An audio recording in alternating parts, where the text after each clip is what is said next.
What's up mga master? So meron tayo ditong tanggap na Samsung A10. So ang problem nito is yung kanyang Google account. So ibabypass natin to. So ang gagamitin natin is yung dial method. Ang nagkaganyan yan mga master is pinormat kasi to ng may-ari. So ganun kasi yung mga phone natin ngayon na kapag pinormat natin, after nun is hihingin yung Google account.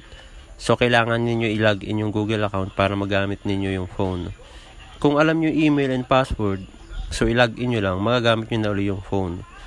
Pero kung hindi nyo na matandaan, need talaga siyang i-bypass. So, itong nire-repair natin ngayon is nakalimutan kasi ng may-ari yung kanyang Google account na ginamit dito. Kaya pina-bypass niya. So, ang gamit nating method ngayon is yung Samsung dial. So, iba-iba kasi mga method ng pagbabypass nito. Meron kasi yung mga manual. Yung manual mo lang siya ibabypass. So, ang gamit natin kasi ngayon is crack tools. So, yun yung iti-testing natin kung magsasucess. Kasi, meron naman siyang dial kaya yung dial method ang ginamit namin. So, madali naman siya sundan dahil meron naman siyang manual sa monitor. Gagayahin nyo lang lalabas sa monitor. At mabilis lang kasi kapag available yung Samsung dial sa phone na binabypass ninyo. So ilang minuto lang siya, magagawa na. Yung manual naman na gagamit kayo ng mga apps is medyo matagal yung process nun. Kasi marami kayong mga settings na ibabypass, mga pupuntahan para mabypass ninyo.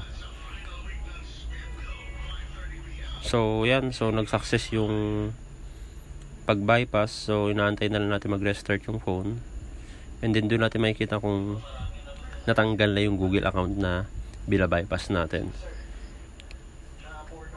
So ang bypass mga master is iba-iba. Meron mga Redmi account, yung may mga Mi account. So ayun yung mga mahihirap na i-bypass. So itong binabypass natin is madali pa to dahil Google account lang to. Sa mga Redmi, Realme and mga yan is meron kasi mga test point. So yun yung mahirap i-bypass. Okay, so yun mga master is okay na yung phone. Para sa mga nais magpa-repair mga master is i-message nyo lang ako sa aking Facebook page or dito sa aking TikTok account and sa aking Gmail account. So email nyo lang ako mga master. Okay, so yan. So ibibigay na natin sa customer. So salamat mga master sa panonood and God bless.